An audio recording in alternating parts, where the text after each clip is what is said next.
only undermine the rights of any person, but worse, still discloses such arbitrariness and contempt for due process, as in the case of Albert, can neither be condoned nor justified. The treatment of Mr. Albert Ojwang is a betrayal against him and a betrayal against the people of Kenya. This cannot be wished away as an isolated incident because it is illustrative of deeper systematic weaknesses within the National Police Service. Kenya has no room for extrajudicial killings and criminal conduct by police. This is a past for which too much has been sacrificed to unshackle our country from. While we note the efforts by the Inspector General in interdicting officers believed to have been involved in the conspiracy that led to Albert's death to pave way for investigation, the same is far from sufficient in resolving the matter. First of all, we ask the Inspector General of Police why hasn't he named the particular officers that have been interdicted. What is the need of hiding? Let Kenyans know, and the ambiguity of saying in any other officer. Who are these any other officers? And secondly, the officers who picked Mr. Albert Ojwang from Homa Bay, are they part and parcel of those who have been interdicted? Without telling Kenyans in plain word of who these individuals are, will be treated to just PR for purposes of calming down the citizens of Kenya. We want to know who are these officers, the ones who picked Mr. Albert Ojwang, are they part and parcel of those interdicted? And secondly, those interdicted, we want to know their names. We want to know each and every officer involved so that we can follow and find out what are the due processes that will follow, and we know the individual officers that are being held accountable. To ensure a meaningful and credible outcome to the intended investigations, we demand an unequivocal commitment by the National Police Service that they will unreservedly cooperate with the investigations undertaken by IPOA and provide all necessary access, material, and evidence that will fast-track the investigations. Further, there must be corresponding undertaking by the National Police Service that there will be no interference or intervention whatsoever on their part, save for what is reasonably required by IPOA. To ascertain this, we equally call upon the Deputy Inspector General of the Kenya Police Service, Mr. Eliud Langat, to publicly and unconditionally recuse himself from taking part or influencing the investigations in any way, save for as may be required of him as a potential witness.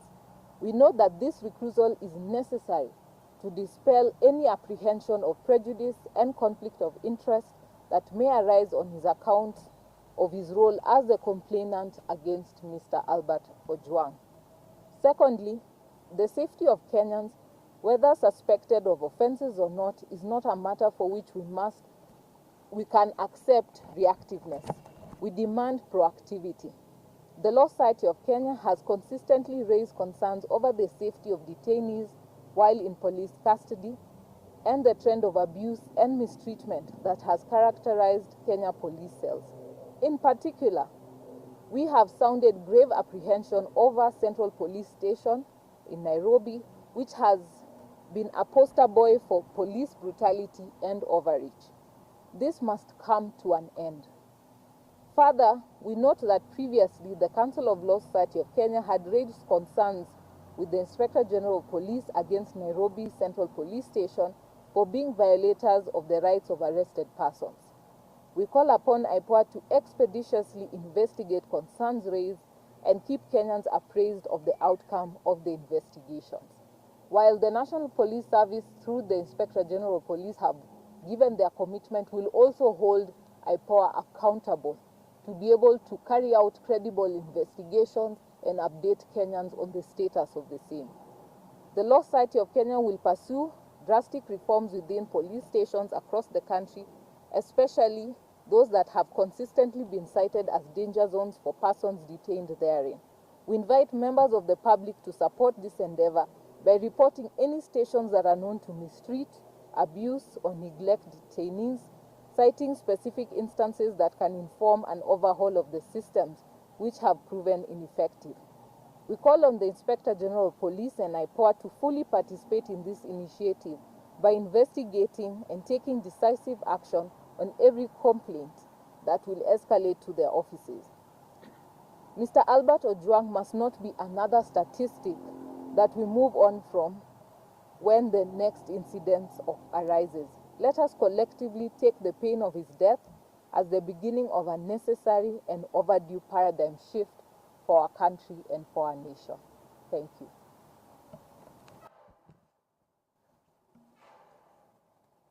Can take a few questions.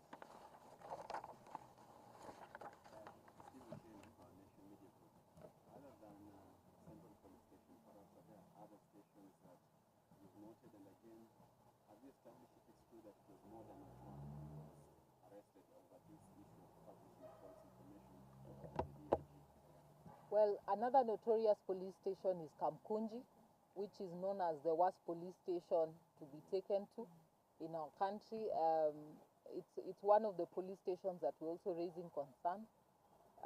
Apart from Albert Ojwang, we know Kevin was also picked up, and he was appearing in court today, and we have officers of the Law Society of Kenya that were appearing today to represent him.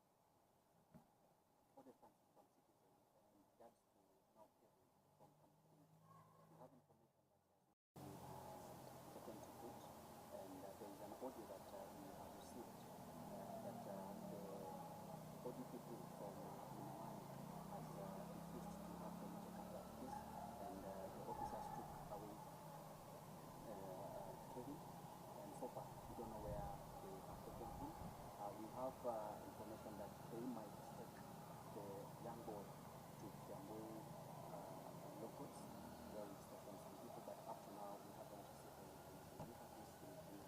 any. We were informed that he hadn't been brought, and the ODPP officer who is at Milimani indicated she showed the files she had, and Kevin's file was not amongst them. So we had asked our officers to follow up because they have not informed even the family where he has since been taken.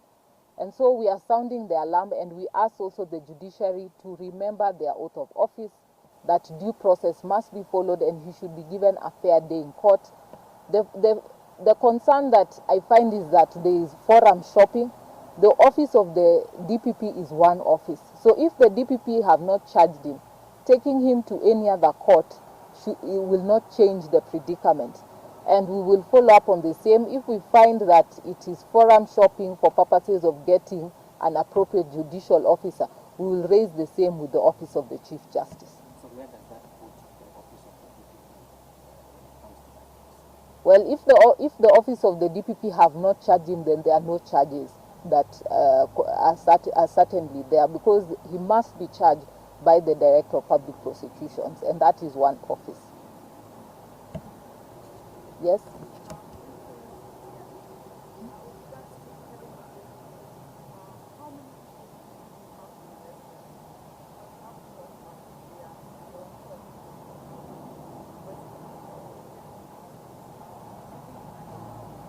I'm not yet aware of any others. We're only aware of Kevin and Albert.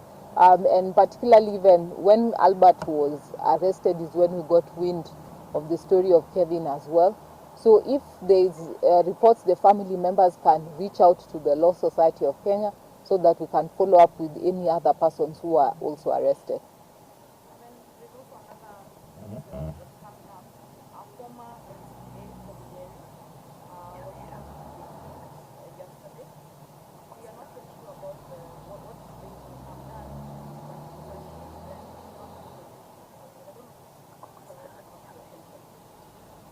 So the news that we have since received is that she's in Kasarani, and so the moment she's presented, she ought to be presented in court within 24 hours, and her family also can reach out so that wherever she's presented, we can be able to assist. Yeah.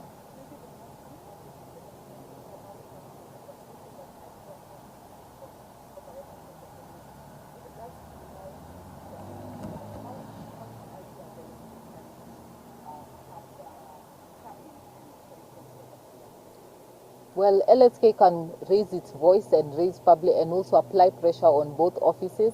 And so we will do that, and we have an MOU with the IPOA so they can raise to us the concerns that they're having.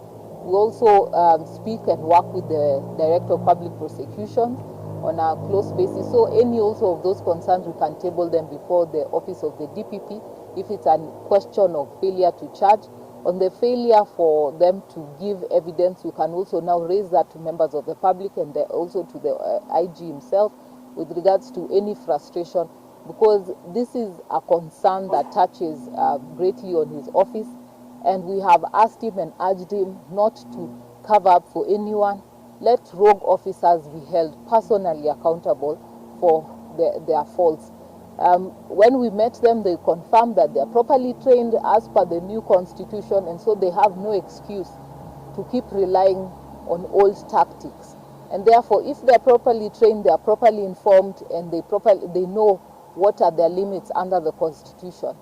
Therefore, there is no excuse or no reason that they should be protected in any manner.